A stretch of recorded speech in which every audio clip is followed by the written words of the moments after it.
성경에 나오는 언약이라고 하는 단어는 관계를 맺는 약속이라고 말씀을 드렸습니다. 언약, 우리가 언약식 이런 말을 요즘도 씁니다만은 언약을 맺으면 두 사람 사이에 어떤 관계가 맺어지는 겁니다. 그걸 우리가 언약이라고 그렇게 이해를 하면 됩니다. 여러분, 성경에 나오는 언약, 이것은 온 우주의 창조자이시고 주인이신 살아계신 하나님과 남이 아니고 친백성이 되는 관계를 맺는 약속이 성경에 나오는 언약, 하나님과 이제 친백성이 되는 관계를 맺는 것이 바로 언약이라고 하는 것입니다. 여러분, 이것을 오늘 성경에서는 나는 그들의 하나님이 되고 그들은 내 백성이 될 것이라는 문장으로 표현을 하고 있습니다. 여러분, 여기에 관계가 나오죠. 나는 그들의 하나님이 되고 그들은 내 백성이 되리라. 하나님과 이 이스라엘 백성 사이에 관계가 맺어지는데 그 관계가 뭡니까? 남이 아니고 하나님이 이스라엘의 하나님이 되시고 또한 이 이스라엘은 하나님의 백성, 친백성이 되는 이런 관계가 맺어지는 것입니다. 여러분, 이스라엘은 바로 이 하나님과 언약을 맺은 아주 특별한 엄청난 특권과 은혜를 누리게 된 민족입니다.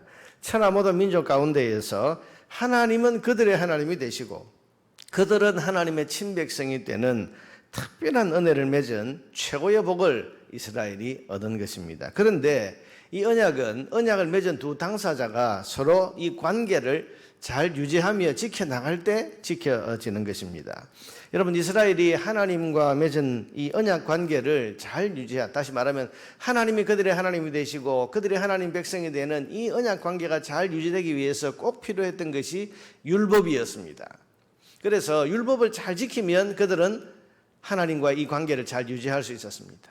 그런데 율법을 버리고 또 율법을 무시하면 이 하나님과 맺은 관계가 깨지는 거죠. 여러분, 남편과 아내가 서로 부부가 되겠다고 하는 언약을 맺고 이제 부부가 되었습니다. 그런데 이것은 이 부부 관계가 잘 유지되려면 서로에 대해서 남편은 남편의 의무를 다하고 책임을 다하고 아내는 아내로서의 의무와 책임을 다하고 이렇게 돼야 부부 관계가 잘 유지가 되는데 어느 한쪽이 남편의 책임을 다하지 않고 의무를 다하지 않고 아내의 책임을 다하지 않고 의무를 다하지 않고 이러면 이 관계가 흔들리게 되고 결국에는 깨지게 되는 거죠.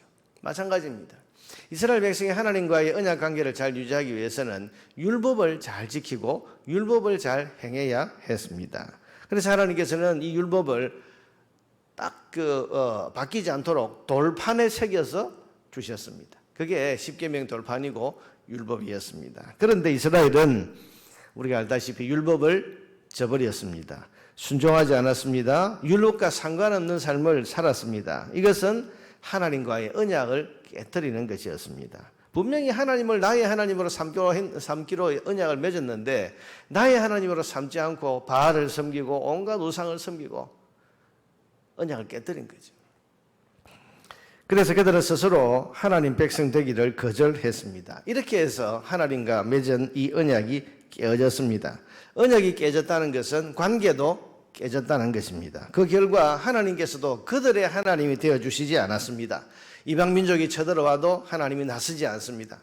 그들이 온갖 기근이나 혹은 또 재난을 당해도 하나님께서 그들을 돌보지 않으시고 심지어는 여러분 이사야서 같은 데 보면 뭐라고 나옵니까? 너희가 나를 향해서 기도할지라도 내가 귀를 막아버리겠다. 손을 펼지라도 눈을 내가 가리겠다. 그들의 하나님이 안 대해주시겠다는 거예요. 관계가 깨진 겁니다. 여러분, 언약을 깨버린 이스라엘이 어떤 일을 당한들 하나님께서 그들의 하나님이 안 대해주시는데 무슨 하나님께서 그들에게 왜 은혜를 베풀어 주시겠단 말이죠. 관계가 깨져버린 겁니다. 그런데 하나님께서는 오늘 본문에서 언약을 깨버린 이 유다와 이스라엘 집에 새로운 언약을 맺으시겠다 이렇게 나오십니다. 오늘 본문 31절 보세요. 여호와의 말씀이니라. 보라, 날이 이르니 내가 이스라엘 집과 유다 집에 새 언약을 맺으리라. 지금의 깨진 관계 말고 새 언약을 맺겠다. 그 새 언약의 내용, 어떤 관계가 되느냐, 이것은 첫 언약과 같습니다. 33절에 보니까 그러나 그날 후에 내가 이스라엘 집과 맺을 언약은 이러하니 곧 내가 나의 법을 그들 속에 두며 그들의 마음에 기록하여 나는 그들의 하나님이 되고 그들은 내 백성이 될 것이라.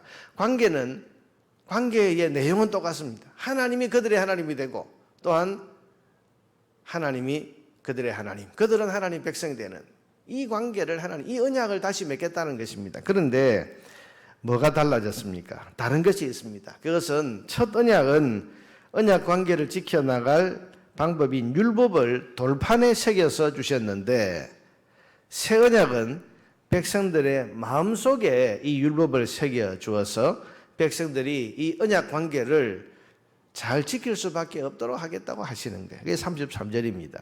그러나 그날 후에 내가 이스라엘 집과 맺을 언약은 이러하니 곧 내가 나의 법을, 율법을 그들의 속에 두며, 전에는 첫 번째 언약은 돌판에 새겨뒀는데 이 언약의 법은 그들의 마음속에 두고 그들의 마음에 기록하여 나는 그들의 하나님이 되고 그들은 내 백성이 되고, 이런 마음에 율법이 새겨지면, 마음에 하나님을 어떻게 섬기고 하나님을 잘 섬겨야지, 나는 하나님 백성으로 살아야지 하는 이 율법이 마음에 새겨지면 이건 바꿀 수도 취소할 수도 없는 거 아닙니까? 하나님께서 이 이스라엘 백성과 또한 유다를 향해서 새 언약을 주시겠다는데 이 새 언약이 얼마나 강력한가 하면 법이 아예 마음에 새겨진 그런 사람으로 하나님께서 지금 언약을 맺겠다는 것입니다. 그래서 절대로 하나님을 잊어버리게 되지 않도록 하겠다.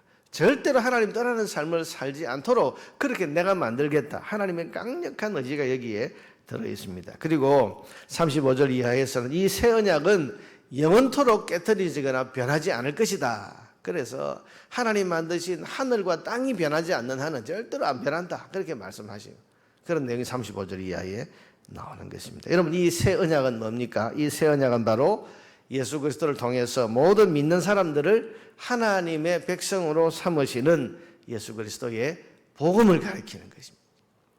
예수님의 피를 통해서 죄인이 하나님과 관계를 맺는 언약 관계 속에 들어가는 거예요. 죄인이 모든 죄를 용서받고 하나님의 백성이 됩니다. 하나님은 그들의 왕이 되시고 그들의 아버지가 되시고, 죄인은 하나님의 백성이 되고 하나님의 자녀가 되는 이 특별한 관계를 이루게 된 것입니다. 여러분, 지금 예레미야를 통해서 하나님께서는 장차 이 땅에 오셔서 새 언약을 완성하실 예수 그리스도에 대해서 미리 예언하고 계시는 겁니다. 31절을 다시 보세요. 보라, 날이 이르리니, 앞으로 장차 날이 이르리니 그때에 내가 이스라엘 집과 유다 집에 새 언약을 맺을 것이다. 여러분, 예수님을 통해서 하나님께서는 온 인류와 새 언약을 맺겠다.